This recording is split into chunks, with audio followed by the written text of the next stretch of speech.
కీర్తనల గ్రంథము 98వ అధ్యాయము 1 నుంచి 9 వచనాలు చదువుకుందాం. యెహోవా ఆశ్చర్య కార్యములు చేసి ఉన్నాడు, ఆయనను గూర్చి క్రొత్త కీర్తన పాడుడి. ఆయన దక్షిణ హస్తము, ఆయన పరిశుద్ధ బాహువు ఆయనకు విజయము కలుగజేసి ఉన్నది. యెహోవా తన రక్షణను వెల్లడి చేసి ఉన్నాడు, అన్యజనుల ఎదుట తన నీతిని బయలుపరిచి ఉన్నాడు. ఇశ్రాయేలు సంతతికి తాను చూపిన కృపా విశ్వాస్యతలను ఆయన జ్ఞాపకం చేసుకొని ఉన్నాడు. భూదిగంత నివాసులందరూ మన దేవుడు కలుగజేసిన రక్షణను చూసిరి. సర్వభూజనులారా, యెహోవాను బట్టి ఉత్సహించుడి, ఆర్భాటముతో సంతోషగానం చేయుడి, కీర్తనలు పాడుడి. సితారా స్వరముతో యెహోవాకు స్తోత్ర గీతములు పాడుడి. సితారా తీసుకొని సంగీత స్వరముతో గానం చేయుడి. బూరలతోనూ కొమ్ముల నాదంతోనూ రాజైన యెహోవా సన్నిధిని సంతోషధ్వని చేయుడి. సముద్రమును దాని సంపూర్ణతయు ఘోషించుచునుగాక, లోకమును దాని నివాసులను కేకలు వేయుదురుగాక. ఆయన సన్నిధిని నదులు చప్పట్లు కొట్టునుగాక, కొండలు కూడి ఉత్సాహధ్వని చేయునుగాక. భూమికి తీర్పు తీర్చుటకై, నీతిని బట్టి లోకములకు తీర్పు తీర్చుటకై, న్యాయమును బట్టి జనములకు తీర్పు తీర్చుటకై యెహోవా వేం చేసి ఉన్నాడు. దేవుడి బాధపడుతున్న బిడ్డలందరినీ జ్ఞాపకం చేసుకుని ఆయన దేవాత్యనికలు మరి సర్పంచ్ మరి భార్య భాగ్య భాగ్యశ్రీని బట్టి వాళ్ళ చెల్లెలు మా ప్రభ నా తండ్రి మౌత్రిని మీ కరుణాపీఠంలో ఎత్తిపడుతున్న తల్లి స్తోత్రం. అలాగే కీర్తిని దేవుడిని శాండల్ నా ప్రభ నా తండ్రి దేవాక్షించిని మీ కరుణాపీఠంలో ఎత్తిపడుతున్నాం తండ్రి. సెలవులు బట్టి హైమౌత్ని బట్టి తండ్రి దేవ, అలాగే నా అమ్మని బట్టి నా ప్రభావ మర్సిని బట్టి నా తల్లి దేవ మీ సన్నిధిలో ఎత్తిపడుతున్నాం నాయన. మీకే స్తోత్రం, మీకే స్తోత్రం, మీకే స్తోత్రం. ఇంకా మా విద్యార్థులు అనేక మంది ఉన్నారు ప్రభావ, మరి జ్ఞాపకం చేసుకొని కమల దేవ నా తల్లి ఆమె మరి మా తల్లి దేవ సచివాలయం సెక్రటరీ అయినప్పటికీ డిఎస్సీలో దేవ ఉద్యోగం కావాలని ఎంతో ఆశపడుతుండగా మీకు రాయించండి. ఆమె భర్తకు మంచిగా ఎస్ఐ ట్రాన్స్ఫర్ మీరు ఇచ్చారు. అన్ని కూడా మీకు వందాలు స్థుతులు స్తోత్రం చెల్లిస్తున్నాం తండ్రి. స్తోత్రం దేవ నా ప్రభా అతని గారి సిఐ సునీల్ మా ప్రభా సుప్రియ తిరుపతిలో అతని వారి కుటుంబాన్ని మీరు ఆశ్రయించండి. ఆధ్యాత్మికంగా బలపడే మీరంతా ఎవరి బిడ్డలు తన ఎవరి జీవితాన్ని సమర్పించినందువలన ఉద్యోగంలో స్థిరపడినారు తండ్రి. మరి నా ప్రభా నా తండ్రి మధురి గ్లోరీని బట్టి నా ప్రభా విక్టోరిని బట్టి నా ప్రభా నా తండ్రి మధుమతిని బట్టి నా ప్రభా కాంతను బట్టి తండ్రి దేవ మీకు ఎంతగానో వందాలు స్థుతులు స్తోత్రం చెల్లిస్తున్నాం. బయట ఉద్యోగంలో వారిని స్థుతించడానికి మహిమపరిచి కనపరచడానికి మీ కృపాసాలు దయచేసి బాగా దేవ మాకు సమయం మా ప్రభ నా తల్లి ఉద్యోగం రాలేదంటే బాధపడగా నా తల్లి నిరాశ చెందగా ఎక్కువ నీ సన్నిధిలో వాక్యంతో గడపడానికి వీళ్ళకు నిబ్బరమైన మనసు మా తల్లి మీరు దయచేయమని ప్రార్థిస్తున్నాయా. స్తోత్రం. పవన్కు మీరు ఇచ్చారు, మేము స్తుతిస్తున్నాం. శ్రీకాంత్ కూడా మీరు ఇస్తారు. అప్పుడే జీవకర నిరీక్షణతో మీ సన్నిధిలో గడిపెట్టుకోవడానికి మీ కృపా జ్ఞానం కలుగ చేద్దండి. స్తోత్రం దేవ మీకే స్తోత్రం, మీకే స్తోత్రం, మీకే స్తోత్రం. హృదయాన్ని బట్టి నా ప్రభావం వారి కుటుంబాన్ని కూడా మీ కరుణాపీఠం ఎత్తిపడుతున్నాం. మీ నామం మీ రక్తం మీరు భ్రమించగాగా ఎవరి బిడ్డ ధరించిన ఈశ్వరు మా ప్రభా ఇజ్రాయల్ మీరు జ్ఞాపకం చేసుకుని ఆయన కనికరించండి, కనికరించండి, కనికరించండి, కనికరించండి, కనికరించమని ప్రార్థిస్తున్నాం. మా విద్యార్థులు ఇక ఎక్కడెక్కడ ఉన్నారో వారందరినీ చేసుకోవాల్సిన యొక్క అవసరం ఏంటంటే దేవుని యొక్క యెహోవా దక్షిణ హస్తం. ఏం చెప్పాలి? యెహోవా దక్షిణ హస్తం. మళ్ళీ చెప్పాలా? యెహోవా దక్షిణ హస్తం. యెహోవా దక్షిణ హస్తము అని మనం ఇక్కడ చూస్తున్నాం. కానీ దేవుని యొక్క దక్షిణ హస్తానికి చాలా చాలా పేర్లు ఉన్నాయి. ఏమేమి కొన్ని చెప్పండి మీరు. పరిశుద్ధ బాహువు, పరిశుద్ధ బాహువు, కుడి హస్తం, దక్షిణ హస్తం, ఇంకా గాయపడిన హస్తం, ఆయన హస్తం కరుణా హస్తం. ఏం చెప్పండి? కరుణా హస్తం. ఆయన దక్షిణ హస్తము, ఆయన కరుణా హస్తము, ఆయన పరిశుద్ధ బాహువు, ఆయన గాయపడిన హస్తము. ఎవరికైతే తోడైంటుందో వారి జీవితాల్లో ఏం జరుగుతాయంటే అద్భుతాలు జరుగుతాయి, ఆశ్చర్యాలు జరుగుతాయి, వింత కార్యాలు, గొప్ప కార్యాలు, సూచక్రియాలు జరుగుతాయి. మనం అడిగిన వాడికంటే ఊహించే వాడికంటే అధికమైన మేలైన కలుగజేస్తారు. అక్కడ మనం చూస్తే యెహెజ్కేలు ఒక ప్రవక్త లేకపోతే ఒక యాజకుడు. యాజకుడుగా ఉన్నటువంటి యెహెజ్కేలు దాస గృహంలో ఉండే ఒక దాసుగా ఉన్నాడు. నేను దాసులుగా చెరలో ఉన్నాను కదా అని ఏడ్చుకుంటా కూర్చోలేదు. ఏ స్థితిలో ఉన్నా దేవుని కనపరుస్తున్నాడు. నేను యాజకుడినే, యాజకుడిగా బాగా ధీమాగా, యాజకుడు అంటే పెద్ద ఒక అంటే చాలా విలువ ఒక దండ అన్నమాట, బంగారు దండ. దానికి ఇక్కడ పతాకం ఉంటుంది, బంగారు పతాకం.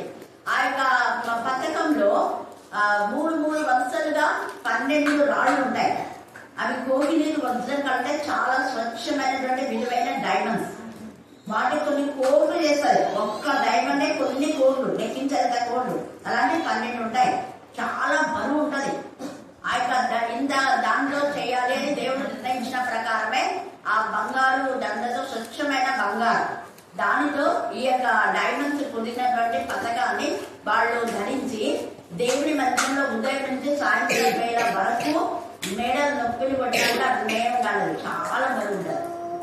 దాని అర్థం ఏంటి అంటే అనేకుల కోసం ప్రార్థన చేయాలి. ఇప్పుడు నేను అందుకే అనేకుల కోసం నాకు గుర్తున్న పేర్లన్నీ, ఇంకా ఈ చిన్న చిన్న పిల్లల పేర్లు కొంచెం గుర్తులేదు, మళ్ళీ గుర్తు చేసుకుంటాను.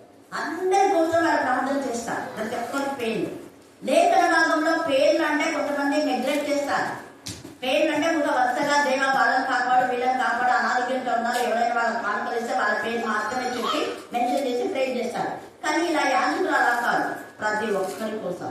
అందుకనే దేవుడు కూడా గ్రంథంలో మత్తయి వార్తలు 7 పేర్లు ఉన్నాయి, చాలా చాలా చోట్ల పేర్లే ఎక్కువ ఉన్నాయి. అంటే జీవ గ్రంథంలో మన పేరు రాయబడడం దేవునికి ఎంత ఇష్టమో. ఎవరి పేరైతే అంటే జీవ గ్రంథంలో కొంతమంది దేవునికి విరోధుల పేరు కూడా ఉన్నాయి, కానీ వాళ్ళకి ఫలాన్ని శిక్ష అని రాశాడు. వీళ్ళు దేవునికి విరోధంగా ఉన్నందుకు వీళ్ళ పేరు జీవ గ్రంథం నుంచి తొలగించబడిందని కీర్తన 69లో చెప్పుతూ వాళ్ళకు వచ్చే శిక్షణ గురించి రాయబడింది. శిక్షకు గురైన వాళ్ళు నాశన పుత్రుల యొక్క పేరు జీవ గ్రంథంలో ఉండదు. కాకపోతే వాళ్ళు ఇలాంటి వ్యక్తులని వాళ్ళ యొక్క క్యారెక్టర్ ను అక్కడ మెన్షన్ చేస్తున్నారు అంతే. అలాంటి క్యారెక్టర్ కలవాళ్ళు జీవ గ్రంథంలో చేర్చబడరు. ఒకవేళ పుట్టినప్పుడు దేవుని ఎందుకు భయభక్తి కలిగి ఆత్మీయంగా ఉంటే పేరు ఉండి మళ్ళీ తీసివేయబడుతుంది. అలాంటి వాళ్ళు హేరోదు ఇస్కరియోతు యూదా పేరుండి అలాగే మొదట ఉంది, తర్వాత కొట్టివేయబడింది. కింగ్ సౌల్ ఆయన పేరుంది, మళ్ళా కొట్టివేయబడింది. వాడి పేరు జీవగ్రంథం నుంచి తొలగించు, వాడి ఉద్యోగం వేయడం చూసుకుంటూ కాక వాళ్ళ పిల్లలు తండ్రి లేని వాళ్ళు ఉందంటే వాళ్ళు వస్తారన్న గ్రంథం. నిజంగా తండ్రి లేని వాళ్ళే అయినారు, వాళ్ళ పిల్లలకు ఉద్యోగం లేదు, వేరే వాళ్ళు తీసుకున్నారు. కింగ్ సౌల్ యొక్క కుమారుడు ఎవరు రాజులు కాలేదు, ఏలి కుమారుడు, వీళ్ళందరూ పేర్లు ఉన్నాయి. బట్ జీవ గ్రంథంలో లేవు వీళ్ళ పేర్లు. ఇక్కడ పరిశుద్ధ ఇది జీవ గ్రంథమే, ఇది పరిశుద్ధ గ్రంథమే. కానీ దీంట్లో వాళ్ళ యొక్క క్యారెక్టర్ మెన్షన్ చేస్తూ ఇలాగా ఉండే వాళ్ళని దేవుడు కాపాడని ఇచ్చాడు. అయితే ఈ యొక్క రాత్రి కాల సమయంలో దేవుడి యొక్క దక్షిణ హస్తం ఎవరికి తోడుగా ఉంది అంటే యెహెజ్కేలు ఆత్మ అధీనంలో ఉన్నాడు. ఆత్మ అధీనంలో ఉన్నాడు కాబట్టి ఆకాశం తెరవబడి తండ్రి అయిన దేవుడి యొక్క మరి సింహాసనంలో ఆయన స్వరూప దర్శనాన్ని చూసి మనకు వివరిస్తాడు. అలాగే యెషయా కూడా నిజంగా ప్రవక్త. యెషయా కూడా ఈ యొక్క యెహెజ్కేలు వీళ్ళంతా యాజకులో ఉన్నాడు. యెషయా అయితే యూదులు రాజుగా ఉండాలి, అయినప్పటికీ కూడా దేవుడు చెప్పింది చేశాడు. హల్లెలూయా, హల్లెలూయా, హల్లెలూయా. వాళ్ళ కొడుకులకు పేరు పెట్టారు. వాళ్ళ కొడుకులు భయంకరంగా చనిపోయినా కూడా, భార్య చనిపోయినా కూడా మహేష్ అన్నాడు, హస్బెండ్ అని పెట్టాడు కదా. ఇలాగా ఎన్ని పేర్లు దేవుడు ఏం చెప్తారు చేస్తాడు. మళ్ళీ భార్య చనిపోతే కూడా ఈ యొక్క యెహెజ్కేలు అంతే, యెషయా అంతే, కుమారుడు భార్య చనిపోయినా కూడా మళ్ళీ వచ్చి దేవుడి వాక్యాన్ని ప్రకటిస్తారు. దేవుని ఆశ్చర్యం, ఆయన హస్తం వారికి తోడుగా ఉంది. అంటే ఆ బాధ, వేదన, రోదన లేదనమాట. ఒక భార్య కొడుకును చనిపోతే గుండెంతా పగిలిపోయి పిండేసినట్టే ప్రార్థన చేయడానికి కూడా మనసు ఒప్పదు, వాక్యం చదవడానికి మనసు ఒప్పదు. ఏమలేక అని అంటుంటారు చాలా మంది, నిరాశ పడుతుంటారు. వాళ్ళ భార్యలు పిల్లలు చనిపోతేనే వాళ్ళు దేవుని నామాన్ని గనపరిచినారు. యోగు లాగా కూడా 10 మంది పిల్లలు చనిపోయి 10 మంది పిల్లలు శవాలు కూడా చూసుకోవడానికి లేదు, బాధ పెట్టడానికి కూడా లేదు. అంత క్రిటికల్ కండిషన్ లో కూడా యోగు దేవుని స్తుతించడం మానలేదు. ఎందుకు ఇది చెప్తున్నా అంటే మన సిచ్యువేషన్ ఏంటి? కేవలం ఉద్యోగం కాకపోతే అడగడమే, పెళ్లి కాకపోతే అడగడమే, పిల్లలు కాకపోతే అడగడమే, పనులు ఉంటే దేవుడికి అన్నిటికీ దూరం వద్దు. దేవునికి సమీపంగా ఉంటే ఎప్పుడు ఆశ్చర్యం చేయాలో అప్పుడు చేస్తారు. దావీదు నేను గొడవను కదా, రాజుగా ఉన్నారు. యూదులు అంటే రాజులాగా ఉండాలి, రాజరిక పాయక రాజస్థానంలో మా అన్నోళ్ళంతా సోల్జర్స్ లాగా ఉన్నారు. ఎంత మంచి పెద్ద పెద్ద ప్యాలెస్ లో ఉన్నారు. వాళ్ళంతా సోల్జర్స్, పెద్ద పెద్ద ప్యాలెస్. అంత పెద్ద ప్యాలెస్ లో ఉంటే మా నాన్న నన్ను తృణీకరించి ఈ యొక్క అడవిలో అరణ్యంలో గొర్రెలు కాసేవాడిగా నన్ను ఇక్కడ ఉంచాడని ఎప్పుడు బాధపడలేదు. బాధ నేను ఉంటుంది, కానీ దేవుని స్తుతించాడు. అందుకే 15 సంవత్సరాలలోనే దేవుడు ఆశ్చర్యకారం చేశాడు. అలాంటి చిన్న వయసులో పెద్ద గొల్యాతును, ఒక దేవుడికి విరోధమైన వ్యక్తిని చంపి ఎంటైర్ ఇశ్రాయేలులకు నెమ్మది కలుగ చేయడానికి, ఇశ్రాయేలులకు దేవుడి యొక్క మహిమను చూపించడానికి, ఆయన మహిమ గల దేవుడిని రుజుపరిచినాడు. ఆయన ఆశ్చర్యకారం చేసేవాడని 15 సంవత్సరాల్లో మంచి యవన జీవితం, తన యవన జీవితాన్ని దేవుడికి సమర్పించి దేవుని గణపరిచి అనేకులకు రుజుపరిచినాడు. దేవుడి పిల్లలు మీరు ఆ పీకి వానికి వాడికి వాడు పిరిగోడు పెద్ద జైంట్ అని చెప్పి వాడి బలాన్ని చూసి మీరు భయపడిపోయి బెదిరిపోయి దూరం దూరం ఉంటారా మీరు అనేసి చంపి వాడి తలను పట్టుకొని వీధులలో తిరిగాడు. ఇదిగో మీరెవరో భయపడుతున్నా ఇదిగో వాడి తల చూడండి. ఎంత ధైర్యం! కారణం యెహోవా దక్షిణ. యెహోవా దక్షిణ హస్తం సాహసకారం చేసింది. యెహోవా దక్షిణ హస్తం దావీదుకు తోడుగా ఉంది కాబట్టి చిన్న ఒక్క గురకరాయితో వాడి నొసలు కొట్టాడు. నొసలు దిమ్మ తిరిగిపోయి కింద పడిపోయినాడు. దావీదు కాళ్ళ మీద పడిపోయినాడు. అంతకుముందు గొప్పగా ప్రగల్భాల ಬಗ್ಗೆ ఇది కుక్కలా వచ్చినావా? నేను కుక్కను అనుకున్నావా? నా దగ్గర నా కాళ్ళ దగ్గర చిన్న చిమలా ఉన్నావు. నన్ను నువ్వు మళ్ళీ ఇలాగా ఛాలెంజ్ చేస్తావా నాతో? ఏమేమో అన్నాడు. నువ్వు అన్యుడవైండి జీవం గల దేవుని పిల్లల పైననే నువ్వు నేరారోపణ చేస్తావా? వాళ్ళపైన సవాల్ చేస్తావా? హౌ డేర్ యూ అని అంటాడు. ఎంత ధైర్యం నీకు! నేను ఎవరు అనుకున్నా? జీవం గల దేవుని పిల్లలు. ఆయన హస్తం నాకు తోడుగా ఉంది. నువ్వు నన్ను మాత్రమే చూసావు. నా వెనకాల ఉన్న దేవుని యొక్క శక్తి నువ్వు చూడలేదు. నా హస్తం ఉన్న పెద్ద దేవుని హస్తం ఉంది. నువ్వు పెద్దగా ఆకాశం అంతా ఎదురు నన్ను అనుకున్నావేమో. నువ్వు ఆయన చిన్న చిన్న చీమ కంటే ఇంకా చిన్న చీమ అన్నావు. చిన్న కుక్కను అంత కంటే పురుగు నలుసు నలిచేస్తాడు నువ్వు దేవుడు అన్నట్టు కలిసి పడేశాడు. హల్లెలూయా, హల్లెలూయా. ఇలాంటి ఛాలెంజింగ్ వర్డ్స్ మనం జీవం గల దేవుని పక్షంగా వ్యర్థమైన మాటలు కాదు మాట్లాడాల్సిందే. పనికిరాని మాటలు కాదు. రోషం గల దేవుడి పిల్లలుగా మనం మాట్లాడి దేవుడి నామమును మహిమపరుస్తూ గణపరుస్తూ రుచిపరచాలి. మహిమపరచాలి దేవుడి నామాన్ని. అన్ని చెడ్ల దేవుడి నామం గణపరచాలి. రుజుపరిచే వారంగా ఉండాలి. మన మధ్య తెలుసు అక్కడి నుంచి అక్క వస్తుంది. చాలా మందికి అనుకుంటున్నారు అంత దూరం నుంచి పోతున్నారు, అక్కడ ఏముందబ్బా కర్మాపీఠంలో అనేసి మార్చబడి వాళ్ళు కూడా రావాలనుకున్నారు. కానీ కొంత గిల్టీ కాన్షియస్. ఇప్పుడు పోతే అక్క ఏమంటుందో అక్క ఏమంటుంది, దేవుడు ఏమంటాడో అని అనుకోండి ఫస్ట్ కదా. అక్క కాదు అనుకునేది. దేవుడు ఏమనుకుంటాడు, దేవుని దగ్గర క్షమాపణ చెప్పుకొని దేవునితో సమాధానం పడి ఇది దేవుడి అక్కని కాదు. ఇది హల్లెలూయా, హల్లెలూయా, హల్లెలూయా. ఇంకా సంతోషపడతారు కానీ ఏమంటారు తెలుసుకోరు. అంటే వాళ్ళ యొక్క పాపము వాళ్ళు ఏం చేస్తున్నారంటే గిల్టీ కాన్షియస్ తీసుకొస్తుంది. అది కాకుండా మనం పోయేది దేవుని సన్నిధికి. దేవుడు మనం దయని చూస్తున్నాడు, మనం పశ్చాత్తాపడుతున్నాం కదా, మనం రెస్పెక్ట్ అవుతున్నాం, ఆయన హస్తమే మనకు నడిపిస్తుంది అనుకుంటే ఇదిగో ఇన్ని ఆశ్చర్యకారాలు చూస్తారు. ఇక్కడ ఏమంటాడు చూడండి, ఆయన దక్షిణ హస్తం, ఆయన పరిశుద్ధ బాహువు ఆయనకు విజయం కలుగజేసింది. కంటెక్ట్ చేయండి. ఎవరెవరికి ఉద్యోగం లేదో పంటల్లో, ఉద్యోగంలో, పనుల్లో మీకు ఏ విషయంలో అయినా కూడా విజయం రావడం. అపవాది పైన విజయం, పాపం పైన విజయం, లోకం పైన విజయం, శత్రుల పైన విజయం. మన చుట్టుపక్కల, ఇంటి పక్కల, మన బంధువులు, సంబంధికులు ఎవరు డజన్ మ్యాటర్ వాళ్ళు ఎంత జైన్స్ అయినా కూడా మనకు అవసరం లేదు. వాళ్ళ బలం బలం ఎంతైనా ఉంటాడు. నువ్వు ఒంటరిదానివే, ఒక్కదానివే. కానీ పక్షంగా దేవుడున్నాడు. దానిని ఎవరిని వెంట తీసుకోలేదు. ఒక్కడే వెళ్ళాడు. కారణం దేవుడు నాతో, పూర్ణ సైన్య సమూహం నాతో ఉంది అనుకున్నాడు. యుద్ధం యెహోవాదే. ఏం కాదు యుద్ధం యెహోషువ కూడా. యుద్ధం యెహోవాదే. గిద్యోను ఘనమైన విజయాన్ని సాధించారు. పెరిగి వారుగా గోల్మాల్ దుల్లగొడుతున్నటువంటి గిద్యోను యెహోవా హస్తం, దక్షిణ హస్తం, పరిశుద్ధ బాహు, గాయపన్న హస్తం, బలమైన హస్తం తోడుగా ఉంది. అందుకని ఇక్కడ అది వేలకు విజయం ఇచ్చు. ఈ సమయమందు మీకు విజయం కావాలంటే దేవుని హస్తాన్ని చూడండి. ప్రభా నీ హస్తము జాడిగల హస్తం, కరుణా హస్తం, ప్రేమగల హస్తం, దయగల హస్తం, కనికంగల హస్తం. నీ కరుణా హస్తం బట్టి మా భక్తి, మా శక్తి, మా యొక్క ప్రార్థన, మా యొక్క కష్టాలు ఏది కాదు ప్రభా. మేము కష్టపడినా మా శక్తి లోపల కూడా మీరు దాన్ని ఆశీర్వదించాలి. ఇందులో మీ చేతిలో పెడుతున్నా. మా దగ్గర ఉన్నది ఇదే. మా దగ్గర మనం నేర్చుకున్న ప్రశ్న జవాబులు ఆన్సర్ షీట్ మీ చదివి పాలు సరిలో పెడుతున్నాను. మీ చేతిలోకి తీసుకుని ఆన్సర్ షీట్ మీరు ఏ విధానంలో మనం నేర్చారో అలా నేర్చేయండి.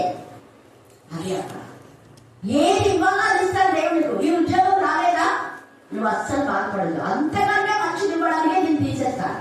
యోగుకు 10 మంది 7 మంది కుమారుడు కుమార్తెలు పోయారు. కానీ దేవుడు 2 ఇచ్చారంటే అప్పుడు ఇచ్చిన మళ్ళా వాళ్ళు అంటే మొత్తం 20 మంది.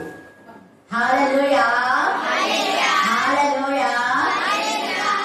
పోయిన ఆస్తి అంతా కూడా 2 ఇచ్చాడు. ఏదైనా నీ నుంచి పోయిందంటే ఎప్పుడు డిస్కరేజ్ కావద్దు, నిరాశపడదు. నిరాశ అనేది చాలా చాలా అది నిజంగా అపవాది యొక్క ఒక లక్షణం. ఎప్పుడు నిరాశపడకూడదు. ఇక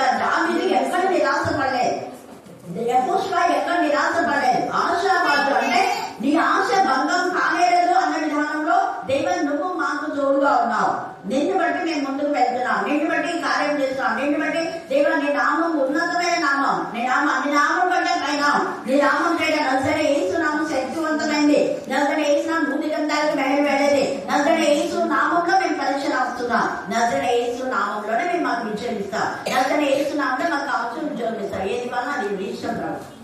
దేవునికి అప్పగించుకోవాలి. ఎన్నైనా మనం అనుకుంటాం. నరుని యొక్క ఆలోచనలు కూడా ఎన్నో ఉంటాయి, కానీ దేవుని యొక్క ఆలోచన మాత్రమే నెరవేరు. మానవ హృదయ ఆలోచన ఎన్నో ఉంటాయి, అవి లోతు నీటివంట. జ్ఞానం కలవాడు ఏం చేశాడు? పైకి చేరుకుంటాడు. పైకి చేరుకోవాలంటే ఏం చేయాలా? మన చేతితో కొంచెం పని చేయాలి. మన వర్క్ పైకి చేరుకోవాలి. ఆ చేరుకునే శక్తిని అక్కడ గిలక ఉన్నది. లోతు బావిలోని నీళ్లు చేరుకోవాలంటే ఊరికే చేతితోని ఇలా తాడు వేస్తే రాదు. లోతు నీళ్ళు వస్తాయా? రాదు. పైపై నీళ్ళు అయితే వస్తాయి. లోతు నీళ్ళు ఉండడానికి ఖచ్చితంగా ఏం ఉండాలా? గిలక ఉండాలా, తాడు ఉండాలా, బకెట్ ఉండాలి. ఆ గిలక నీ యొక్క నిత్యంగా ఆ గిలకకు ఆధారం ఉండాలి. గిలక ఆధారంతో నీ విశ్వాసమైన తాడుతో నీ హృదయమైన బకెట్ పరిశుద్ధాత్మ సన్నిధిలో వేసి తీసుకుంటే నీ సేద తీర్చేవాడు. నీకు తృప్తి అవుతాయి. నువ్వు దాంతో వేరే వాళ్ళని కూడా తాగిస్తారు. హల్లెలూయా, హల్లెలూయా. జీవజల నదులు లోతు నీటి వంటిది కాబట్టి ఈ సమయంలో ఆయనకు విజయం కలుగ చేస్తున్నది. మనకు కూడా ఏసే రక్తంలోనే విజయం. ఇంకా ఇది ఒక విజయం. రెండవ విజయం ఎలాగ ఉంటుంది మనకు అంటే ప్రకటన 12వ అధ్యాయంలో తామిచ్చిన సాక్ష్యాన్ని బట్టి గొర్రెపిల్ల రక్తాన్ని బట్టి వారు వారిని జయించున్నారే, కానీ మరి దేని వల్ల కాదు. తేటగా రాయబడింది. మీరు తర్వాత చదవండి. వారు గొర్రెపిల్ల రక్తాన్ని బట్టి తామిచ్చిన సాక్ష్యం బట్టి 11వ వచనం. తామిచ్చిన సాక్ష్యం బట్టి ఇది అండర్లైన్ చేసుకొని మీరు అందరూ ఎన్ని మేలు చేసినా సాక్ష్యం ఇవ్వాలి. ఎన్నిసార్లు చెప్పాలి సాక్ష్యాలు? ఈ రోజు మీరు సాక్ష్యం చెప్పారనుకుంటే నోరు మూయబడి చాలా తప్పు. దేవుడు చేసిన మేలు ఎప్పుడెప్పుడు చెప్పాలని ఆమె సమరయ స్త్రీ చూడండి. ఆమె అన్నిరాలు ఆమె మారిన తర్వాత నేను ఒక వారం చెప్తాను, 2 వారం చెప్తానంటే ఇప్పుడు చెప్పింది చెప్పాలా? మళ్ళీ చెప్పండి. సెకండ్ లో చెప్పాలంటే వెంటనే సెకండ్ అంట. నా ఊహలు సెకండ్ లో నాకు చేసిన మేలు కూడా నేను సెకండ్ లో చెప్పేస్తా. వెంటనే వెళ్ళి ఆమె ఒక్కరికి చెప్పిందా? అందరికీ చెప్పేస్తుంది. మనం ఏం చేస్తున్నాం? అందుకనే విజయం. ఎందుకు విజయం అంటే అందుకే తామిచ్చినటువంటి సాక్ష్యం బట్టి గొర్రెపిల్ల రక్తాన్ని బట్టి వాళ్ళు జయించున్నారు. మరి దేనికన్నా కాదు. రెండవ విజయం. మొదటిది దేవుడి యొక్క దక్షిణాస్తం, పరిశుద్ధ బాహు, కరుణాస్తం, గాయపనాస్తము, ఆయన యొక్క కరుణాస్తం, ఇవన్నీ మనకు తోడుగా ఉంటే మనకు విజయం వస్తుంది. రెండవది నువ్వు చేయాలి పని. దీన్ని దేవుడు తన యొక్క హస్తాన్ని పెట్టి మనం తోడుగా వస్తాయి. దేవుడి పని దేవుడు చేస్తారు. మరి నీ పని ఏంటి? నువ్వు సాక్ష్యం. ఇంకో ఏసే రక్తంలోనే విషయం ఉండాలి. నోటితో పలకాలి. నోటితో నువ్వు ఎప్పుడైతే పలుకుతావో అప్పుడు దేవుడు అద్భుతాలు చేస్తాడు. నోటితో పలకడం ద్వారా. అందుకే హృదయంలో విశ్వసించాలి. నోటితో ఏం చేయాలి? పలకాలా. పలకకుండా నువ్వు నోరు మూసుకుంటే ఏం కాదు. మేరక ఎందుకు అన్నిసార్లు సాధించాలంటే మెంటలా? ఎంఎస్సి బీడామే మెంటల్ చెప్పాలా?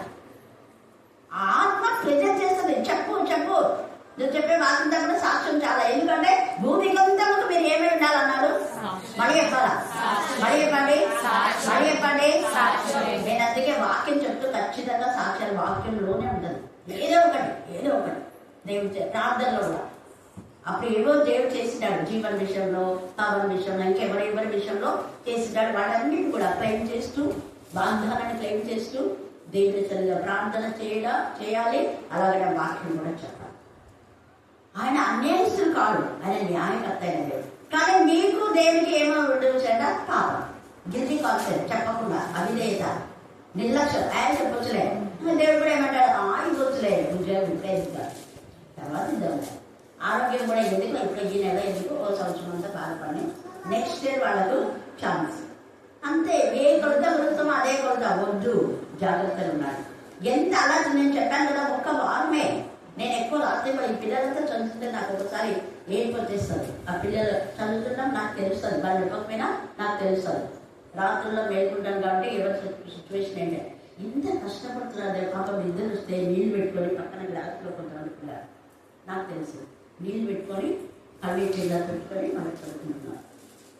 నడుములు బాధ పెట్టినా కూడా ఎక్కడో చోటు అనుకొని చదువుకున్నాను. నిద్ర వస్తేమో కూర్చొని నిలబడి చదువుతున్నాను. కాలం వస్తున్నప్పుడు ఇలాగ చదివిపిల్లారు. ప్రభా నేను ఎంత కష్టపడలేదు. ఒక్క వీక్లోనే నేను ఎగ్జామ్ రాయడం, ఉద్యోగం వచ్చాను. ఎంత ఇదంతా దేవుడి కృప, కరుణాహస్తం, దక్షిణహస్తం, పరిశుద్ధ భావం, ఘనమైన కాలం ఒకటే సాక్ష్యం. చిన్నప్పటి నుంచే కాదండి, చిన్నప్పటి నుంచి సాక్ష్యం చెప్పడం నాకు అలవాటు. ఏది చేసినా కూడా అస్సలు ఉంచుకోలేదు. వెంటనే ఎవరితో చెప్పారు. మేము బయటికి వెళ్ళాం, మా ఇంటికి వస్తే వాళ్ళు చెప్తున్నా. అన్నం వండించుకుంటాడే ఏదో ఒకటి చెప్పేస్తుంటా. ఏం ఆ నాన్న ఏం చూడడు, ఇంట్లో అన్నం ఉందా లేదా ఏం చూడాలి. ఎవరైనా వచ్చినంటే బేబీ వాళ్ళ నుంచి వాళ్ళు వచ్చిన పాస్ట్ కాబట్టి నా ఎవరైనా సంగతి వేరే నుంచి ఎక్కువ టెక్నికల్ గా బూడు వాళ్ళు, గాలిగెప్పడం, పెద్దలాంటి వాళ్ళు వస్తుంటారు. ఈ నలుగురు ఎక్కువ వస్తున్నారు, మిగతా వాళ్ళు తక్కువ. వాళ్ళు వచ్చినారని చూడాలి. వాళ్ళకి భోజనం వడ్డించారు. మధ్యాహ్నం అంటే ఉదయం అయితే టిఫిన్ అంటారు, సాయంకాలం అయితే కాఫీ టీ ఏమైనా తీసుకురామా, స్నాక్స్ ఉన్నాయి ఏమైనా అంటారు. అక్కడ ఉండేది లేదు, ఏం చూడాలి. అప్పుడు అలాంటి మేము అనుకోకుండా ఇచ్చినాం కదా మీరమ్మా మీకున్నా అంటే ఉంది అంట. అదేమో నేను మా వాళ్ళకే చేస్తా, కానీ మేము తిన్న తర్వాత కూడా మళ్ళీ మిగులుతుంది ఖచ్చితంగా. హల్లెలూయా, హల్లెలూయా, హల్లెలూయా. ఆ నమ్మకం, అది మా నాన్నకి నమ్మకం చెప్తాడో ఏమో మాకు తెలియదు. అదే అక్షయ పాత్ర అని పేరు పెట్టినారు మా ఇంట్లో. దానికి దేశం మా అమ్మ ఇంట్లో కొనింది. అది చాలా వరకు ఉండేది అది మా ఇంట్లో. దేవుడికి చేస్తారు. అందుకే ఇక్కడ ఏమంటున్నా అంటే ఎక్కువ ఆశ్చర్య కార్యములు చేసి ఉన్నాడు. ఇది ఎందుకు జరుగుతుందంటే వంట చేసినప్పుడు ప్రార్థించాలి, చేసిన తర్వాత దేవుడిని స్తుతించాలి, భోజనం చేసేటప్పుడు, మరి భోజనం చేసిన తర్వాత ఇది చేస్తే మనకి ఇవన్నీ చాలా చాలా అద్భుతాలు జరుగుతాయి. ఊహించని అద్భుతాలు. తర్వాత చూడండి ఇక్కడ అక్కడ యెహోవా తన రక్షణను వెల్లడి చేస్తున్నాడు. రక్షణ అని ఆయన వెల్లడి చేస్తే మన రక్షణ పొందుకొని మనం ఎందుకు వెల్లడి చేయకుండా విశ్వాసం కావద్దు. రక్షణ వెల్లడి చేస్తున్నాడు.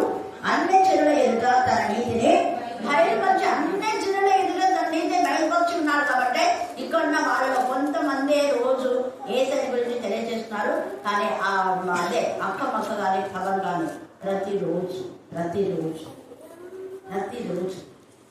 ఎందుకు చెప్తున్నానో అర్థం చేసుకోండి. అందుకనే వెంటనే ఒక చోట మార్కోమని చెప్పా. మరుసటి రోజే బంగారు షాప్లో జాయిన్ అయిపోయింది కావాలి. ఇప్పుడు వాళ్ళ తమ్ముడు బాధపడుతుందని చెప్తున్నా. తమ్ముడు రావటం లేదు కదా ప్రార్థనకు అన్నా. చెప్పు నువ్వు అన్న. అన్నకెందుకు నీకు ఉద్యోగం వచ్చింది, నీకెందుకు రాదా, చాలా చేసుకోవాలి. అలా మనకు వచ్చింది, నాకెందుకు రాదు, లేదంటే అంతకంటే ఎక్కువిస్తాను నీకు. అదన్నా చెప్పాను. మాకే దేవుని సన్నిధికి రావాలా, వచ్చి అంతకంటే ఎక్కువిస్తాను నీకు. రాకపోతే ఎక్కువ ఇవ్వడం కోసం నేను తీసేసుకుంటాను దేవుడు. అందుకనే మనం జ్ఞాపకం చేసుకోవాలి. తర్వాత అన్నట్టు సర్వం పూజలారా యెహోవాను బట్టి ఏం చేయాలంట, ఉత్సహించు. ఈ ఉత్సహించే విధానంలో ఎలాగో ఉత్సహించాలంటే 7వ వచనం, సముద్రంలో దాని సంపూర్ణత ఘోషించును కాక లోకములో దాని నివాసులను ఏం చేయాలంట, కేకలు వేయాలి. మీరు స్తుతించమంటే అందరూ నోరు మూసుకుంటారు. ఎన్ని ఉండే రోజు స్తుతించాలంటే, ఎందుకు స్తుతి చేయడం అంటే చాలా మందికి నోరు మూసుకుంటారు, అసలు అర్థమే కాదు. స్తుతించమంటే గంటకి ఎత్తుకపోవాలి. నేను స్తుతిస్తా ఉంటాను కదా, మీరు ఎందుకు ఎన్ని వాగ్దానం మీకు ఇచ్చా, వాగ్దానాన్ని క్లెయిమ్ చేస్తూ స్తుతించండి దేవుడిని. ఏమో నాకు కాక నాకు క్లెయిమ్ కాదు, మహోన్నత జాబ్ విసించేవాడు, సర్వశక్తులు చేయడం విశ్రమించేవాడు, సమస్త దేశం ద్వారా ఉత్సాహ గానం చేయడం, ఇవన్నీ ఉన్నాయి కదా. ఇష్టాన్ని కాపాడేవాడు, కుటుంబాలు నిద్రపోడు, ఎన్నో ఉన్నాయి. చూస్తపరిచి ఏమో నీవే ప్రభా నీకే స్తోత్రం.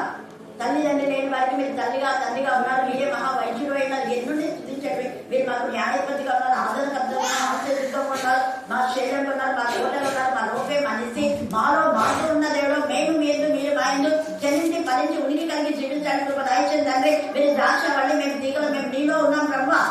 మేము మాలో ఫలించాలంటే పనికిరాని తీగలను తీసేదేవా, మేము మీలో ఉన్నాం. స్తోత్రం. మేము జనించి ఫలించి ఉనికి కలిగి జీవించాలి. ఇవన్నీ స్థుతులే. యెహోవా కాపరి కావాల జనులు ధన్యులు. దేవా నువ్వు రాజైన యాజకుల్లో మనం చేర్చాలనుకున్నావు తండ్రి, నీకు స్తోత్రం నాయన. పనికిరాని జనాంగమైన వాడు, ఓడికుంట వంటి వాళ్ళం మేము తండ్రి, నేను బుడగలాంటి వాళ్ళం ప్రభా. కానీ మీరు రొమ్మను మమ్మల్ని ఆనంచుకున్నాం, నీ గొర్రెలుగా రొమ్మను ఆనంచుకున్నావు. మేము గాయపడినప్పుడు మా కట్టను కట్టాక వస్తూ ఉంటాం. నువ్వే వహించినావు, పరమ వహించినావు. నువ్వు డాక్టర్స్ మా లైఫ్ ఏందో అర్థం కావట్లేదు, మా రోగం ఏందో అర్థం కావట్లేదు, అన్ని నిలబడలే. మరి ఎందుకు మాకు ఈ రోగం ఉంది? దేవుడిని స్తుతించాలి. వాక్యం అనే గుగ్గిలంతో దేవుడిని బలపరుస్తాను. ఎంతమంది స్తుతి చేయాలంటే నేర్చుకున్న కంటత వాక్యాలన్నీ పెట్టి దేవుడిని స్తుతించవచ్చు. స్తుతించమంటే మౌనంగా ఉంటాను. నోరు విప్పితే కదా దేవుడు నీ నోటిని నింపేది. నీ నోటి సమస్తమైన జీవులతో నింపుతాను దేవుడు. అంటే మళ్ళా ఆనందంతో గానాలు చేస్తాను, చప్పట్లు కొడతాను. చూడండి ఆయన సన్నిధిని నదులు చెప్పలు కొడుతున్నాయి. ఆయన సన్నిధిని ఇది అర్థం చేస్తారు. ఆయన ఈ సన్నిధిలోకి నదులు వచ్చినాయి. మరి ఇక్కడ ఏముంది ఉంది కదా, ఆయన సన్నిధిని నదులు చప్పలు కొట్టు. ఏంటి అర్థం చెప్పండి? ఆయన సన్నిధిని నదులు చప్పలు కొట్టును. ఏంటి అర్థం? తొందరే కాదు అంటే ఎంతమంది అయితే మందిరం మందిరం మందిరాన్ని పట్టుకొని వేలాడుతుందో చూడు, బాలకు బుద్ధని చెప్పాడు. ఆయన సముద్ర తీరాలు వాక్యం చెప్పాడు. నదీ తీరాన ఆయన వాక్యం చెప్తే నదులు చప్పట్లు కొడుతున్నాయి. సముద్ర తీరాలు సముద్రం ఎంత సంతోషపడుతుందో, ఆహ్లాదకరంగా. చెట్ల కింద చెప్తుంటే చెట్లు ఎంతగా ఊపి ఊపి ఊపి ఊపి దేవుడిని శుద్ధిస్తాడు. మరి మనం చేతులు ఉంటే దేవుడిని శుద్ధించడం, చేతులు నొప్పేస్తున్నాయి. చేతులు ఎంతమంటే ఒక 10 నిమిషాలు చేతులు ఎత్తి స్థుతించండి దేవుని. ఎంత చేతులు ఎత్తితే అంత ఆశీర్వాదం. అయ్యో నా పిల్లలు 2 చేతులు కాలు చేతులు ఎత్తినారే, లేదా పరిశుద్ధ గ్రంథం పట్టుకుని అయ్యో నా గ్రంథం చేతిలో ఉంది వీళ్ళు నా పిల్లలు అపవాదికి గర్దిస్తారు, వాళ్ళని విడిచిపోతారు. యెహోషువ అన్నారు, నేను నా కుటుంబం యెహోవానే సేవించు. చప్పట్లు కొట్టి నదులు చూడండి, నదులు చప్పట్లు కొట్టుడు బాగా కొండలు పోయి ఉత్సాహంతో చేయుదాకా. ఏంటిది? కొండలు ఉత్సాహంతో చేసినాడ. ఎందుకు తొందరగా ఇప్పుడు నేను ఉదాహరణ ఇచ్చాను కదా, ఏమా అది వెంటనే ట్యూబ్ లైట్ వెలగదా అనే ట్యూబ్ లైట్ అయితే నిదానం కదా, వెంటనే వెలగదు. వేరే పనులు తొందరగా వెళ్తే ట్యూబ్ లైట్ వచ్చే నిదానం. చూడండి, కొండ మీద ప్రసంగం ఆయన చేసినాడు. పచ్చిక గల చోట్ల దావీలు కొండలు గుండలు అన్ని ఎక్కి పచ్చిక గల చోట్ల ఆయన పరుగులు లేచున్నాడు అన్నాడు. ప్రశాంతమైనటువంటి స్విమ్మింగ్ వాటర్, ఫ్లోయింగ్ వాటర్ కాదు. ఫ్లోయింగ్ వాటర్ అంటే ప్రవాహం భయం వేస్తుంది. కానీ అక్కడ ఎంతగా ప్రశాంతమైన జలముల యొద్ద దేవుడు ఏం చేసినంటే ప్రశాంతత ఏర్పాటు చేస్తున్నాడు. కాబట్టి సమయంలో మనం జ్ఞాపకం చేసుకోవాలి, దేవుడిని స్తుతించడం నేర్చుకోవాలి. కొండలు కూడి ఉత్సాహ ధ్వని చేయుగాక అన్నారు. తర్వాత భూమికి తీర్పు తీర్చలే, నీతిని బట్టి లోకంలోకి తీర్పు తీర్చలే. నీతిని బట్టి దేవుని నీతిని మనం ధరించుకుంటే దేవుడు మన పక్షంగా తీర్పు తీర్చి నీకు ఎవరైతే అభావానిగా వేశాడో, నీ మీద ఎవరు దోషారోపణ చేశారో, నీ మీదకి ఏదైతే దుష్టశక్తులు వాటన్నిటిని గద్దించి ఒక్క మార్గం గుండా వస్తే 7 మార్గం గుండా పోయాలో ముక్కు గాలం వేసి వెనక్కి తిరిగి పంపిస్తాడు. ఆయన రాజు కన్నా వాళ్ళకి పారదొరుకుతుంది. ఆయన దహించే అగ్ని వాళ్ళ అవతలకి పారదొరుకుతుంది. హల్లెలూయా, హల్లెలూయా, హల్లెలూయా. అందుకే న్యాయుని బట్టి జనంలోకి తీర్పు తీర్చలే యెహోవా వేయించేసి ఉన్నాడు. కాబట్టి మనమేం చేయాలి? దేవుడు స్తుతించాలి. ఇశ్రాయేలు సంతతికి తాను చూపిన కృపా విశ్వాసతను 3వ వచనంలో ఆయన జ్ఞాపకం చేసుకుని, ఆయన నిన్ను జ్ఞాపకం చేసుకుని మనం వెతుకు దేవుడిని జ్ఞాపకం చేసుకోవాలి. ఆలోచన కలిగి ఉండాలి. దేవాలయంలో జ్ఞాపకం చేసుకున్నాం. మనం కన్నిబాబలాగా కాపాడుతున్నాం. రాత్రి మగలు దేవుడు మనం కాపాడుతుంటే మనం ఎంత ఆయన గురించి ఆలోచిస్తున్నాం. రాత్రి మగలు నిన్ను గురించి ఆయన ఆలోచన కలిగి ఉన్నాడు. నిన్ను గురించి తప్పకుండా ఆయన చేతిలో ఉన్నావు. చూడు, నా అరచేతిలోనే ఉన్నావు. మీ అమ్మ మర్చిపోయింది, మీ నాన్న మర్చిపోయినాడు. స్త్రీ తన గర్భం పుట్టిన బిడ్డను మర్చాడు వాడు. కానీ నా ప్రియమైన కుమారుడు, నేను మాత్రం నిన్ను మరవలేదు నాన్న, నేను నిన్ను మరవలేదు తల్లి. ప్రేమ కదా తల్లి, రొమ్మును ఆలోచించుకొని ముందుకు వెళ్ళిపోతాడు. మన హృదయ సింహాసనాంశలు అయినప్పుడు ప్రతిరోజు ఆయన బోధిస్తాడు. మనం కూడా వినుముందు పుట్టిస్తాడు. లేచి 2 అయింది 3 అయింది లే, ఈ టైంలో ప్రార్థన చేయంటాడు. ఇదిగో 1:30 టైంలో ఎంతమంది పాపంలో ఉన్నారు, లే వాక్యం ప్రార్థన చేయి. వాళ్ళ పాపను అస్సించుకొని వచ్చేస్తారు. ఆ టైంలో దేవుడు వాళ్ళు శోధించకుండా కాపాడు. హల్లెలూయా, హల్లెలూయా, హల్లెలూయా. బాబు పాపం చేయడానికి వెళ్తున్న వాళ్ళ కాళ్ళకు సంఖ్యలు వేసి వెనక్కి తీసుకొస్తారు. పాపం చెయ్యజాలరు. దేవుడి మూలంగా పుట్టినవాడు వాళ్ళ చేతులను దేవుడు ఆపివేస్తాడు. దేవుడి దక్షిణాస్తం వాళ్ళకి తోడుగా ఉంటుంది. నేను పరిశుద్ధ, నువ్వు నీ చేతులతో పాపం ఎలా చేస్తావు? నువ్వు నా కుమారుడు కదా, నా కుమార్తె కదా, చెప్పే కదా. పరలోకం మీద నా తండ్రి అన్నావే, నువ్వు నా తండ్రి నన్ను పిలిచినప్పుడు నువ్వు నా కుమారుడు, నా కుమార్తె. మరి నా పిల్లలు ఎలా ఉండాలి? పరిశుద్ధంగా ఉండాలి. మరి అపవాది ఊరిలోకి వెళ్ళిపోతావే, అది అపవాది యొక్క మార్గం. అది చీకటి దొరవ, అది ఊళ్ళ వంటిది, అది వలల వంటిది. వలల వేసి నిన్ను పడేస్తుంది. తర్వాత నువ్వు నరకానికి వెళ్తావు. వద్దు, దేవుడు నీకు జ్ఞానం కలుగ చేస్తాడు. ద్రాక్షారసం ఆ యొక్క గ్లాసులో తలతలాడగా దాని నుంచి చీ అని అర్చించుకునేలాగా దేవుడు చేస్తాడు. హల్లెలూయా, హల్లెలూయా, హల్లెలూయా. అలాగే కీర్తన 119:18 చదవండి. కీర్తన 119:18 వచ్చిన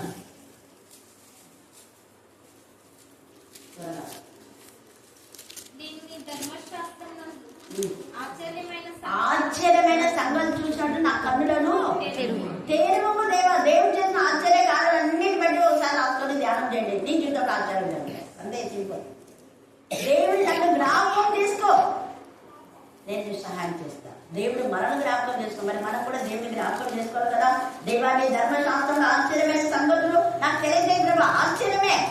ఒక వేశ్య, రాహబు వేశ్య, ఆమె మార్చబడ్డమే కాదు, ఆమె కాపాడబడ్డమే కాదు, ఎంటైర్ ఫ్యామిలీ, వాళ్ళ బంధువులు, సంబంధికులు అందరూ సేఫ్ జోన్ లో ఉన్నారు. కారణం ఒక్కటే, ఆమె పాపాన్ని ఒప్పేసుకుంది, పరిశుద్ధపరచబడింది, జీవం గల దేవుని ఆశించింది. జీవం గల దేవుడు అంటే భయం వచ్చేసింది. అందుకనే దేనికి భయపడలేదు ఆమె, దేవునికి భయపడింది. ధైర్యంగా బీకల వారిని దాచింది. ఎంటైర్ వాళ్ళ వంశం అంతా మార్చబడింది. ఎన్ని ఆశ్చర్యాలు. ఆ యొక్క సమరయ స్త్రీ, ఆమెతో ఎవరు మాట్లాడరు. మధ్యాహ్నం వేళ ఏదైనా ఆమె దగ్గర వెళ్ళాలి. ఎంత నాకైతే ఆ చదివినప్పుడంతా దేవుడు సృష్టిస్తారు. తండ్రి ఇలాంటి వాడు ఎక్కడున్నారో వాళ్ళ దగ్గర నిద్రపోయిన ఆయన అని చేస్తారు. అని చదివినప్పుడంతా ఎవరి మీద పాపం చేస్తున్నారు వాళ్ళ దగ్గర నువ్వే పెట్టేసారు. సౌలాగా ఎంతమంది వ్యతిరేకంగా ఉన్నారేమో, వాళ్ళ మతాన్ని అది ఇదని చెప్పి మత కట్టుబాటులో ఉన్నారేమో, పెద్దల కట్టుబాటులో ఉన్నారేమో, బంధువుల కట్టుబాటులో ఉన్నారేమో, నీ సన్నిధికి రాకుండా వాళ్ళ దగ్గరికి నువ్వే వాళ్ళ నేత్రం తెరవనిస్తాడు. ప్రత్యక్షత దయచేయి. నువ్వు నిజమైన దేవుడు సర్వశక్తిమంతా నీ సన్నిధి అంటే ఏంటో వాళ్ళకి తెలియచేయలేవా, ప్రార్థన చేయాలి. అప్పుడు దేవుడు ఎవరితోనో ఒకరితో మాట్లాడతానికి ఇట్లా అనిపిస్తాడు. హల్లెలూయా, హల్లెలూయా, హల్లెలూయా. అఖిల్ ఎప్పుడు చేస్తున్నాడు, దేవా ఎవరైతే కరుణాపీఠం దూరమైనారో వాళ్ళందరూ రావాలి దేవా. దేవుడు నడిపిస్తాడు. రోజు కొంత అంతా చాటాలు చేస్తాడు ఈ మాట దేవా. అంటే ఆ పిల్లోని యొక్క ఆశ ఏంటంటే ఎవ్వరూ నశించదు, అందరూ దేవుడిలో మేము సంతోషిస్తున్నాం, వాళ్ళు కూడా సంతోషించాలి. ఎన్నిసార్లు చెప్తాను నిజంగా ఈ సహవాసం లేకపోతే ఏమైపోయి వాళ్ళను అంటున్నాడు. ఎప్పుడు మీరు కూడా ఎన్నిసార్లు చెప్పింది కదా, అది మనం గురించుకుంటాం. దేవుడు మనం కాపాడాలి. ఎంతమంది ఉన్నారు వాళ్ళని నడిపించుతాను. ఎంత విధిగా ఈ యొక్క సౌలు ఎప్పుడైతే మార్చుకున్నాడో ఇంకా మరణములకు తెగించి అనేకులకు ప్రకటిస్తూనే ఉన్నాడు. ఎక్కడ కాంప్రమైజ్ కాలేదు. ఎవరు ఏమన్నా కూడా దులిపేసుకున్నాడు. వస్తాడు, దులిపేసుకున్నాడు, పోతూనే ఉన్నాడు. వాళ్ళు అంటారు, వీళ్ళు అంటారు, వాళ్ళ మాటలు వీళ్ళ మాటలు, వాళ్ళు వద్దంటే కూర్చోవడం చేయలేదు. అవన్నీ ఒకటి తక్కువ 39 దెబ్బలు తగిలి చావుకత్తుల మధ్యన వాళ్ళ పొద్దున మేము అన్ని చెప్తారు. ఇక్కడ చెప్పలు వేస్తున్నామంటే ఇంకా ఎక్కువ చెప్తాం మేమన్నా. ఆ వర్షం వచ్చేసింది. ఒక పక్క రక్తాలు కాస్తూ గాయాలు కట్టుకుంటూనే పోయి వాక్యం చెప్తున్నారు. హల్లెలూయా, హల్లెలూయా. కీర్తన 87:1, 87వ కీర్తన 1వ వచనం. పరిశుద్ధ పర్వతం మీద వేయబడి ఉన్నది. అక్కడ మా గుడ్డలన్నీ ఏందే ఉన్నాయని తర్వాత చదవండి. అధ్యాయం చాలా ఉంది. నేను ఎవరికన్నా పునాది వేసేటప్పుడు ఇది ఖచ్చితంగా చదువుతా. రోజు మరి వాళ్ళు పైన వేసేటప్పుడు ఇదే చదివిన. దేవుడు మంచి ఇల్లు ఇచ్చిన. తర్వాత 70 వచనం 1, కీర్తన 70 అధ్యాయం 1వ వచనం. త్వరగా చేయండి ప్రార్థన. దేవా నాకు అవసరం ప్రభా, నేనైనా ఉద్యోగం నీకు తెలుసు కదా, నాకు త్వరగా సహాయం చేయొచ్చు ప్రభా, నన్ను కలిగించు అని చెయ్యండి. త్వరగా సాయం చేయండి ప్రభా, నా పరిస్థితి, నా కుటుంబ పరిస్థితి నీకు తెలుసు కదా అని అడగండి. దేవుడు త్వరగా గదిలో నీకు దేవుడు సహాయం చేస్తాను. 71:21 కీర్తన 71:21-22.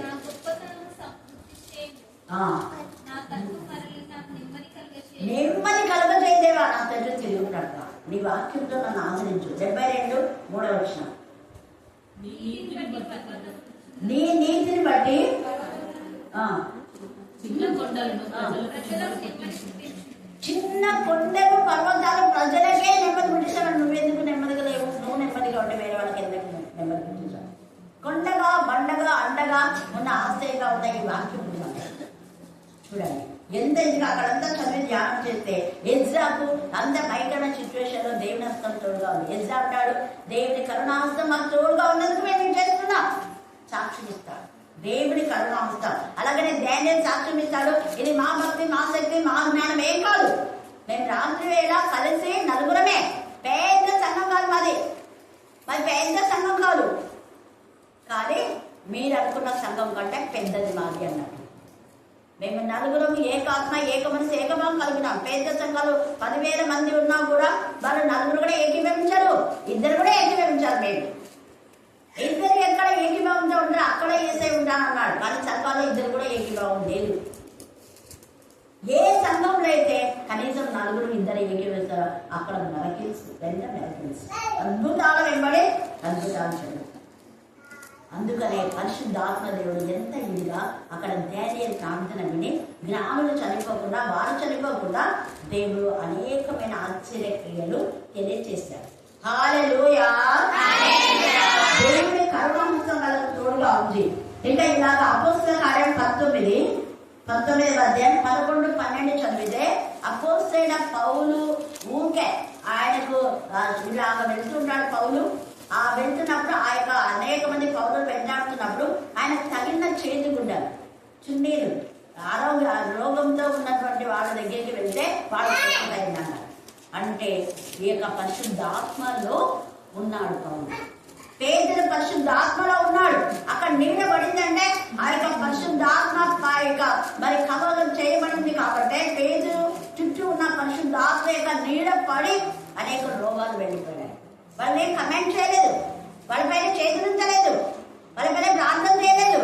బట్ దేవుని యొక్క శక్తి ఏసే యొక్క వస్త్రంలో ప్రభావం ఉందని ఆమె విశ్వసించింది. కాబట్టి ఆ వస్త్రం చెంగు ఎంతో మంది ఏసైని తాగారు. వాళ్ళకందరికి అద్భుతాలు జరగల. కొంతమంది అంటుంటారు, మీకు జరిగినాయా, ఇదిగో మేము తీసుకొస్తాం గుడ్డి అని. మన కళ్ళు అంటే నువ్వు చెప్తే నేను అన్నం కళ్ళు. దేవుడు ఎవరికి కాదు వాళ్ళకి ఇస్తాను. ఎవరిని స్వస్థపరచగలను వారిని స్వస్థపరచగలను. ఎవరి కరుణించినా వారిని కరుణ, ఎవరిని ఆశ్రయించినా వారిని ఆశ్రయించి, ఎవరికి ఎప్పుడు ఉద్యోగం కావాలో అప్పుడు ఉద్యోగం దేవుడు ఇస్తాడు. కాకపోతే వెయిట్ కనిపించి దేవుడు సరే వినయ మనస్కురాయి. అందుకే ఇలా చాలా చాలా ఉన్నాయి. మన సమయం లేదు, మీరు బాగా చదువుకోండి. ఇక కీర్తన 9:8, కీర్తన 24, 1-3, కీర్తన 128, 2వ వచనం, రోమా 12:1-3 దాకా సజీవ యాగంగా మన శరీరం ఆయనకు సమర్పించాలి. సామెతలు 4:9, ఫిలిప్పి 1వ అధ్యాయం 9-11 వచనాల దాకా, ఇర్మియా 33:3 మనం చూస్తే ఆయన ఎప్పుడు మనకు కాల్ చేస్తేనే వెంటనే జవాబిస్తాడు. నాకు మొరపెట్టుంటే నీకు ఉత్తరం ఇస్తానంటాడు. కీబోర్డ్ అది. ఇలాగ ఎఫెసీ 1:4, ఎఫెసీ 4:12, యోహాను 17:3 ఇవన్నీ చదువుకుంటే దేవుడు మనకి ఎలా ఉంటాడంటే ఆయన మేనిఫెస్టేషన్ లో మనకు సహాయం చేస్తాడు. He will help us, guide us, heal us, comfort us, strengthen us, fill us with the power of the Holy Spirit. పరిశుద్ధాత్మతో శక్తితో మనం విప్పి దేవుడికి మహిమకరంగా దయచేస్తాడు. దేవుడు ఈ లేఖను బాగానే దీవించి ఆశీర్వదించుగాక. ఆమేన్, ఆమేన్, ఆమేన్. ఈ సమయంలో ప్రార్థన సహోదరుడు పవన్ మనలో ప్రార్థన నడిపిస్తాడు. కార్యములు చేయవాడవని నీకు పేరుంది నాయన. అద్భుత క్రియలు చేయవాడవని నీకు పేరుంది నా తండ్రి ప్రభువా.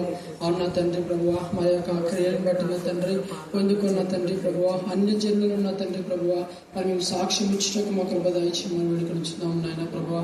మరి తండ్రి మరి దావీదు మహారాజు సెలవిస్తున్నాడు నాయన ప్రభువా. మరి నేను పొందుకున్న క్రియల తండ్రి అన్ని జనులను నేను వెలుపరుస్తాడు తండ్రి సెలవిచ్చిన దేవా. అయ్యా మేము అలాగే తండ్రి ప్రభువా, నువ్వు మాట ఇచ్చి తప్పని వాడు నా తండ్రి ప్రభువా.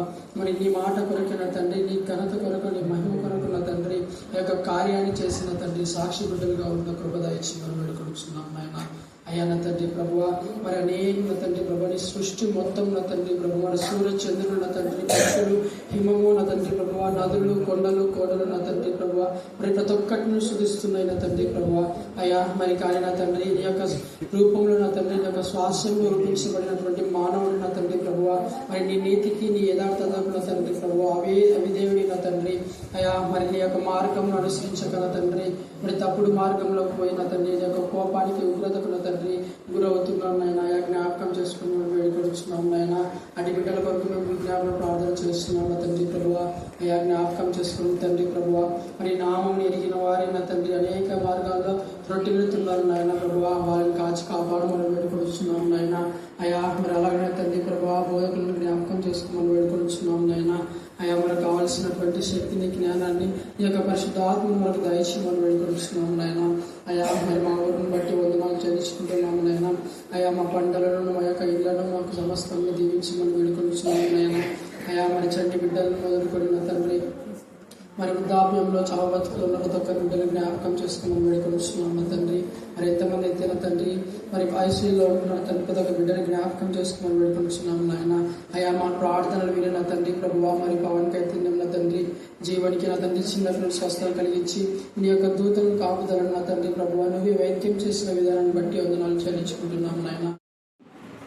పోయిన ఆదివారం ఈ టైంలో పవన్ ఇంటి దగ్గర లేదు. ఎక్కడికి వెళ్ళాలని తెలిసి నేను 10 వరకు ఫోన్ చేసినాను, కానీ ఎక్కడో బయట ఉన్నానని చెప్పినాను నాకు. ఇంకా 2 నుంచి కాల్స్ వస్తూనే ఉన్నాయి. నేనేమో సైలెంట్లో పెట్టిన సెల్లు లిఫ్ట్ చేయలేదు. టీచర్కి వేసింది అందులోక. అప్పుడు నాకు వెనక్కి వచ్చింది అనమాట. అప్పుడు వేసి చూస్తే చాలా మిస్డ్ కాల్స్ ఉన్నాయి. మా నాన్న వేసినాడు, అక్క వేసినాయి, పవన్ అందరు చేసినారు. ఏమైందని ఫోన్ చేస్తే ఇట్లా యాక్సిడెంట్ అయిందని చెప్పినారు. 2 గంటలకు నేను ఎక్కడికి వెళ్ళాలి ఏమో నాకైతే ఏం అర్థం కాలేదు. టీచర్ పడుకోండి, మీ అమ్మ పడుకోండి, నేను ఒక్కదాన్ని అసలు ఏం చేయాలో నేను ప్రే చేసుకుంటూనే ఉన్నా.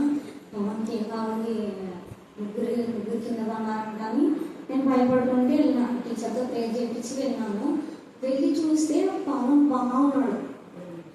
నేనైతే అసలు మాటలు అసలు వాళ్ళు బాగున్నాడని సంతోషించాలా, లేకపోతే వాళ్ళిద్దరు బాగాలేదని బాధపడాలని అసలు అర్థం కాలేదు. కానీ ఇదైతే దేవుడైతే ఇంత కార్యం చేస్తున్నాడు. ఒకవేళ ముగ్గురు స్కూల్లో లేకపోతే ఎవరు ఫోన్ చేస్తుంటే నాన్న చెప్తున్నాడు. నాన్న చుట్టూ వెళ్ళే టైంకి అంబులెన్స్ వచ్చిందంట. ఎక్కువ సమయం వాళ్ళు అసలుకి అక్కడ పడిపోయి లేరు, 1 గంట సేపు కూడా లేరు అక్కడ. వెంటనే పవన్ ఫోన్ చేసినాడు, అంబులెన్స్ వచ్చింది. ఇక్కడ నుంచి నాన్న ఆటేసుకుని వెళ్ళాడు. అట్లా అంటే వాళ్ళని బ్రతికించాలని దేవుడు ఎవరో ఒకరికి స్పృహ ఇచ్చినాడు. మరి వాళ్ళకి ఎందుకు మనకు తెలియదు, కానీ ఇలా జరిగిందని వాళ్ళకి వెళ్ళడం అయితే దేవుడికి మీరు తప్పు చేసినారు. కానీ దేవుడైతే వాళ్ళని రక్షించినాడు. వాళ్ళు అడగకపోయినా కూడా ఒకరికి స్పృహ ఇచ్చి మరి ఇప్పటికప్పటికి అంబులెన్స్ మనుషులు చాలా వరకు మనం ఒకటైందంటే ఫోన్ ఎత్తాం, నిద్రపోతుంటాం. అలాంటిది నాన్న అప్పటికి లేయడం, ఎంతమంది ఆటో తీసుకొని వెళ్ళడం నిజంగా దేవునికి నేనైతే చాలా ప్రేర్ చేసిన. అసలు నిద్రనే లేదు.